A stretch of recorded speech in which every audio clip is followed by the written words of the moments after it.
Hola jóvenes, buenas tardes. Hoy vamos a concluir con la unidad 3, signos de puntuación. Recordemos que el objetivo de esta unidad es conocer y aplicar las funciones básicas de los signos de puntuación. Los últimos dos que veremos hoy son los corchetes y la diéresis. También revisaremos la técnica americana de estudio. Los corchetes se utilizan por regla general de forma parecida a los paréntesis, que incorporan información complementaria o aclaratoria. La combinación de los corchetes con otros signos ortográficos es idéntica a la de los paréntesis. Esto es, que los signos de puntuación correspondientes al periodo en el que va inserto el texto entre los corchetes se coloca siempre después del cierre. El punto final iría aquí, por ejemplo, o la coma o el punto y coma, y los corchetes son unos especie de paréntesis, pero cuadrados. Los corchetes se utilizan en las siguientes ocasiones.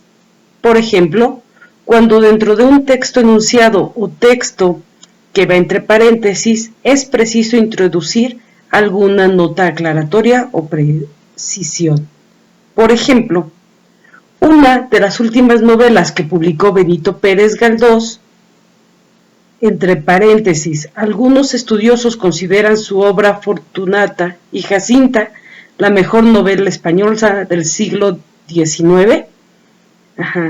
Aquí, para especificar cuándo fue escrita esa obra, que fue escrita entre 1886 y el 87, se hace entre corchetes.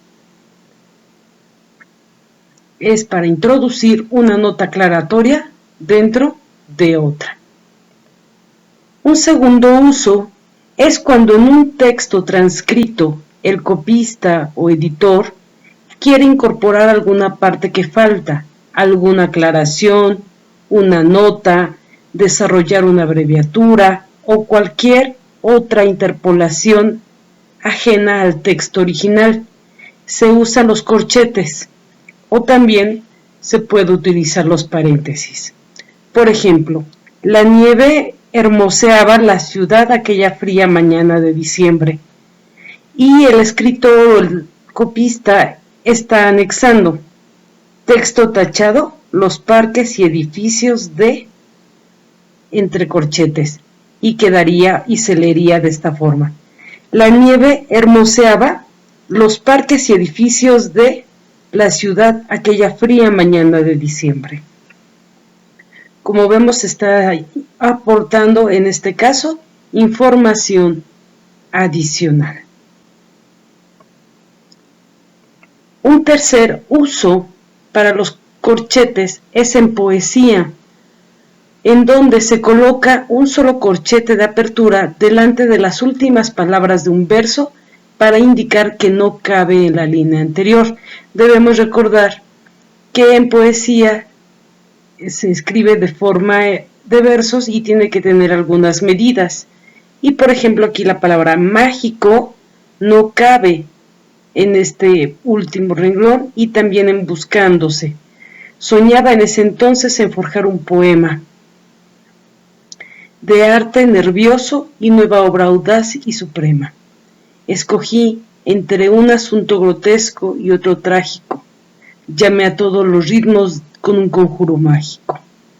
Esta palabra pertenece al renglón de arriba y se especifica con un corchete abierto. Y el último uso es cuando los corchetes encierran 3 puntos suspensivos, cuando en un texto transcrito se omite una parte de él, ya sea una sola palabra o un fragmento. Por ejemplo, pensé en lo que usted me había enseñado, que nunca hay que odiar a nadie. Le sonreí para decírselo, pero después pensé que él no pudo ver mi sonrisa, por lo negra que estaba la noche. Y aquí indica que se omitió una parte del texto de Pedro Páramo de Juan Rulfo. También es posible escribir los 3 puntos dentro de un paréntesis.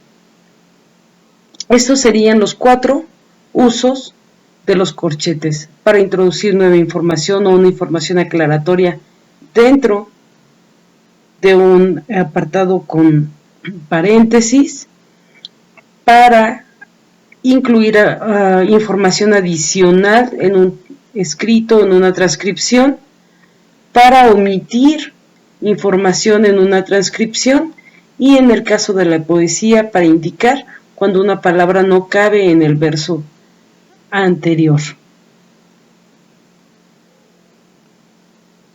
La diéresis es un signo ortográfico que está compuesto por 2 puntos que se escriben horizontalmente sobre una vocal. Lo habitual es que esta, también conocida como crema o cremilla, indique un cierto sonido que debe pronunciarse sobre la letra afectada. Para el caso, el uso más frecuente de la diéresis en la lengua española es sobre la U en las sílabas ge y gui, en aquellas palabras en las que la U tiene que ser pronunciada. En cambio, en términos como guerra o merengue, se escriben sin diéresis, ya que la U no se pronuncia. En el lenguaje escrito, solo debe emplear en güe y en gui, como por ejemplo pingüino, antigüedad, y no en guo o gua, como en antiguo o ambiguo. Colocar diéresis en los grupos fónicos guo, gua, no se justifica porque la U siempre se pronuncia, a diferencia de ge y gui, que llevan una U, que si bien aparece en la escritura, no se enuncia en la forma oral como en guerra y guiso. ¿Se entiende la importancia entonces de escribir una diéresis? Si no la escribimos, sonaría pinguino o antigüedad. Y si se escribe, entonces ya le damos sonido a la U y podemos pronunciar pingüino o antigüedad. Ese es el uso de la diéresis.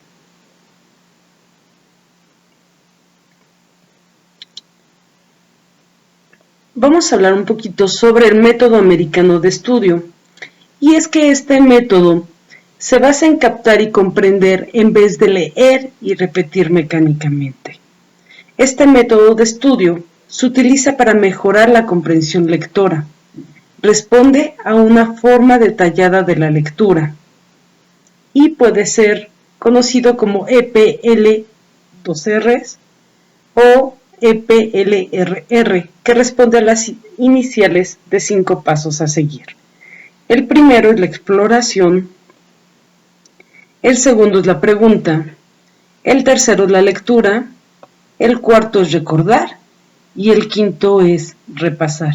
Si seguimos estos pasos como a continuación los describo, sin duda se nos facilitará tener una mejor comprensión de lectura, pues en lugar de solamente leer y repetir, como muchas ocasiones estudiamos, lo que estaremos haciendo es captar y comprender la información, sobre todo para ustedes que tienen que estar revisando constantemente muchas lecturas y hacer una interpretación de ellas. La E, esta primera fase, es para realizar una lectura rápida de exploración. En este momento se debe ver el tema del capítulo, los subtemas y las imágenes. Estas últimas van acompañadas de una leyenda. También debemos fijarnos en los índices, sumarios y prólogos, pues esto puede ayudarnos. Esto permite que nuestra mente se vaya desconectando de los distractores a nuestro alrededor y le vaya poniendo atención al libro o al texto que nos vamos a referir. Este es un primer acercamiento a nuestro texto de lectura. ¿Cuántos capítulos son? ¿Cuántos subcapítulos? ¿Cuál nos parece más interesante? ¿Qué título nos parece más interesante? nos da una idea de qué es lo que vamos a leer. La exploración. Esta fase tiene la fase de la P, que es preguntarse, tiene como objetivo cuestionarse para poder así desarrollar cierta motivación sobre el tema. Es una lectura un poco más detenida, pero también más activa y crítica, en donde pueden surgir las dudas. Puedes anotarlas en alguna libreta. Nuestra mente se prepara para recibir la información que leerás. Cuando exploras, tienes preguntas que deseas responder. Por lo tanto, estas te orientan sobre el tema. Este es el momento de satisfacer la curiosidad. ¿Para qué voy a leer? ¿De qué me sirve este capítulo? ¿De qué trata? ¿Qué voy a hacer? Esta fase es para esto. Preguntarte.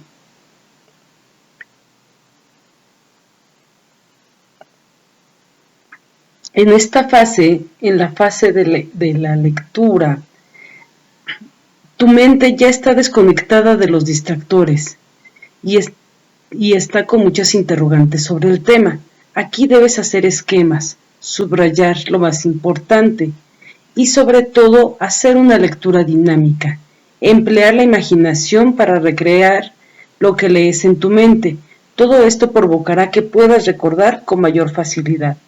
¿Se acuerdan que en el libro que leímos al principio del curso les decía que dejaran de poner atención a la vocecita cuando leemos en voz baja o leemos para nosotros?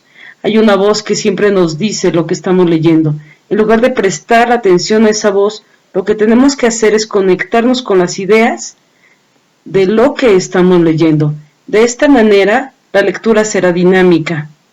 Ocuparemos nuestra mente para imaginar lo que estamos leyendo y no solamente para centrarnos en la lectura. La R de recordar, la mejor forma de recordar es la repetición.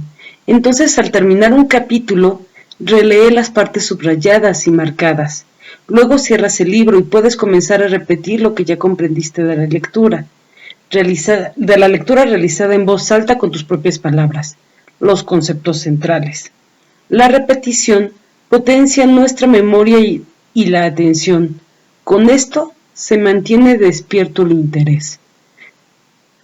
Puedes platicarla con alguien, puedes conversarla, ya sea en tu casa o, ¿por qué no?, hacer un grupo de lectura, fomentar entre ustedes un trabajo en equipo en el que discutan estas ideas. ¿Por qué no llevan sus libros subrayados y dicen, oye, a mí me pareció importante esto, para mí lo más importante fue aquello? Y entonces de esta manera podrán discutir lo que para ustedes es importante y entonces podrán tener un mejor aprendizaje. Esto es repetición. Y por último está la fase de revisar o verificar los datos.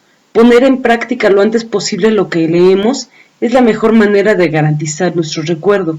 Esta actividad nos permitirá completar y ordenar los conceptos y las ideas.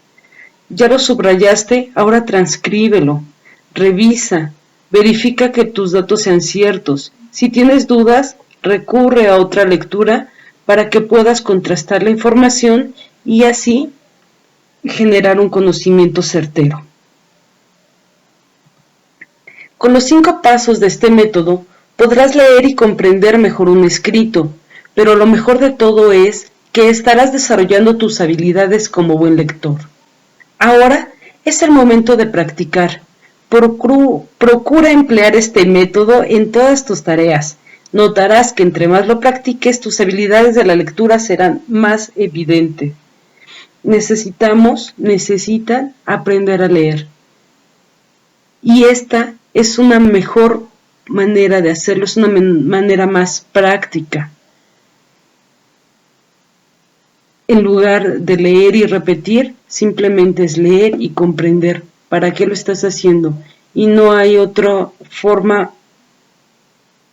más para desarrollar esta técnica que la práctica y la práctica de todo, para todos los materiales y con cualquier tipo de lectura.